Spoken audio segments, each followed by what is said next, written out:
अस्सलाम वालेकुम किसान भाइयों, उम्मीद है आप खैरियत से होंगे। आज का मुख्तसर सा प्रोग्राम भेड़ बकरियों के बारे में है। सर्दी शुरू हो चुकी है।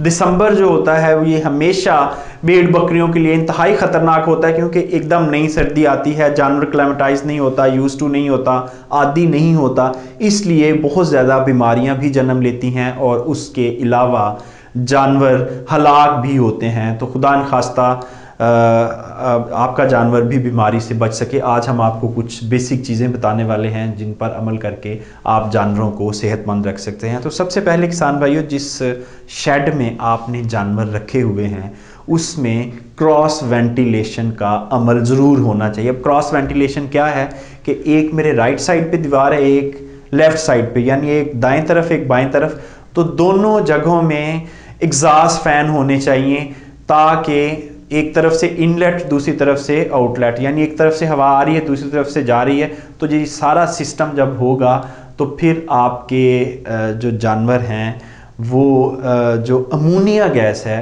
वो आपके कमरे में नहीं बनेगी। और सबसे ज़्यादा जानवर जो बीमार होते हैं वो सर्दी से भी ज़्यादा जो जानवर बीमार होते हैं वो अमोनिया गैस की वजह से होते हैं। अमोनिया गैस जब भर जाता है कमरे में, हम अमूमन ये करते हैं कि जानवरों को सर्दी से बचाने के लिए हर तरह की जो विंडोज़ हैं वो बंद कर देते हैं, लेकिन हम ये नहीं समझ रहे होते कि सारा अमोनिया गैस, उनका जो यूरिन है यानी पेशाब है और बाकी वो जो वो कर रहे हैं, अब वेस्ट निकाल रहे हैं, तो वो सारा गैस जो है वो कमरे में जमा हो रहा है। और जब ये सारा गैस कमरे में जमा होता है तो यकीनन जानवर इससे बीमार भी होते हैं, हलाक भी होते हैं। और ख़ास तौर पर जो छोटे बच्चे हैं वो अगर इसमें सांस ले लें 2 घंटे तो वो बीमार हो जाते हैं। आप एक छोटा सा तजर्बा करें, जो छोटा बच्चा है उसने 3 से 4 इंच से सांस लेना है, यानी उसका मुंह नीचे है और साथ में ही फर्श है और वहाँ सारा यूरिन पड़ा हुआ है और अमोनिया गैस सबसे ज़्यादा उस एरिया में है। तो आप नीचे जाके एकदम के लिए 1 मिनट सांस लें, आपको आइडिया हो जाएगा कि ये कितनी ख़तरनाक गैस है। आपको बाकायदा सांस नहीं आएगा, आपके लंग्स में पेन शुरू हो जाएगी, दर्द शुरू हो जाएगी आपके इंटरनल सिस्टम में। तो इसका मतलब ये है कि जानवरों को भी इतनी ही पेन होती है। और फिर क्या होता है कि आहिस्ता आहिस्ता उनको खांसी लगती है, नज़ला ज़ुकाम लगता है और उनके जो फेफड़े हैं वो आहिस्ता आहिस्ता गलना शुरू हो जाते हैं। तो इसलिए क्रॉस वेंटिलेशन उस कमरे में ज़रूरी है जहां आपने जानवर बांधे हुए हैं, ताकि आपके जानवर बीमारियों से महफूज रहें। दूसरा जो एक बड़ा काम आपने करना है वो जब भी आप उनको अब रूटीन में दोपहर में दे रहे हैं, सुबह में दे रहे हैं वंडा, या जब भी दे रहे हैं उसका टाइम चेंज कर दें। वंडा जो है वो आप ले जाएं शाम के वक्त। अच्छा, उसका फ़ायदा क्या होगा कि ये बेसिकली सोर्स ऑफ एनर्जी है, इसमें प्रोटीन है, ताकत है।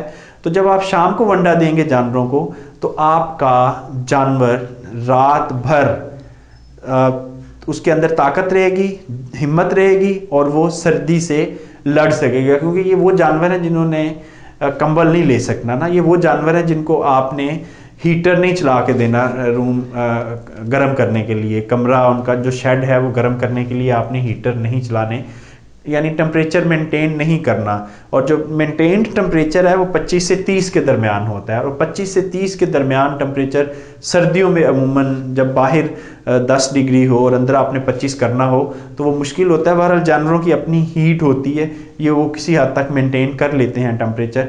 तो अगर आपने उनका फीड प्लान चेंज कर दिया तो ये उनके सर्वाइवल में, उनके बचाव में बहुत मददगार साबित हो सकता है। तो कोशिश कीजिए कि शाम की जो लास्ट फीड है उनको रफीजिज यानी चारा वगैरह देने की बजाय आप उनको वंडा दे दें उस वक्त, ताकि उनके अंदर ताकत है। और तीसरी बड़ी अहम चीज़ ये है कि सर्दियों में कोशिश करें कि जानवरों को सब्ज़ चारा ना दें।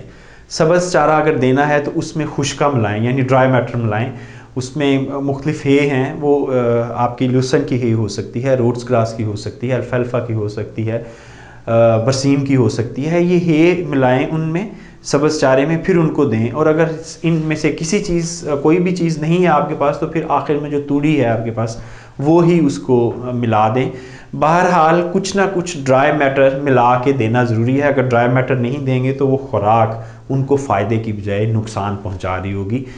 एक तो वो जो सब्ज़ चारा है वो 2 घंटे से ज़्यादा पेट में रुकता नहीं। दूसरा, इससे जानवर यूरिनेट बहुत ज़्यादा करता है, यानी पेशाब बहुत ज़्यादा करता है, उसका पेट फौरी तौर पर खाली हो जाए। और तीसरा, जब जानवर पेशाब करता है ज़्यादा तो फिर बहुत सारे जो मिनरल्स होते हैं वो भी वो जिस्म से बाहर निकाल रहा होता है, तो इस तरह फिर उसको अल्टीमेटली कमज़ोरी होती है। तो सब्ज़ चारा जो है वो कम से कम 50% दूसरा खुश्क चारा उसमें मिला के देंगे तो सर्दियों में जानवरों का बचाव है, वरना आपके जानवर खुदा न खास्ता बीमार हो सकते हैं। तो किसान भाई, ये चंद एहतियाती तदाबीर थी जो आप जिन पर अमल करके अपने जानवरों को सर्दियों में बीमारियों से बचा सकते हो। और आखिरी बात ये कि सर्दियों में अपने जानवरों को कम से कम 4 से 6 घंटे रोज़ाना धूप ज़रूर लगवाएं। ये जो धूप है ये एक तो उनका जो फंगल डिजीज़ हैं यानी फफूंदी वाली बीमारियां हैं उनसे उनको बचाएगी। दूसरा, विटामिन डी जो है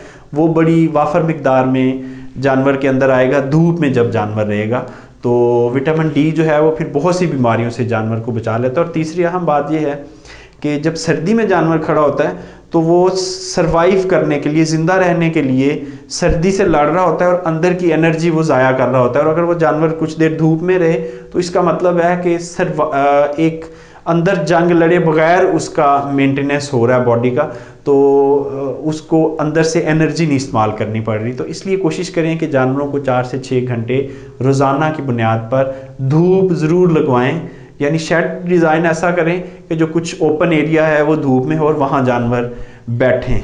और आखिरी बात ये कि जानवरों को कभी भी ठंडा पानी मत पिलाएं। नॉर्मल पानी, जो ताज़ा पानी जिसे हम कहते हैं, ताज़ा मतलब कि ज़मीन से निकला हुआ ताज़ा पानी, ख़ास तौर पे सुबह और शाम के वक्त कभी भी जानवरों को ठंडा पानी मत पिलाएं, वरना बहुत बड़ा खुदा न खास्ता नुकसान हो सकता है। ताज़ा पानी जो है वो जानवरों को बहुत सी बीमारियों से महफूज रखता है। इसके साथ ही इजाज़त दीजिए, खुदा हाफिज़।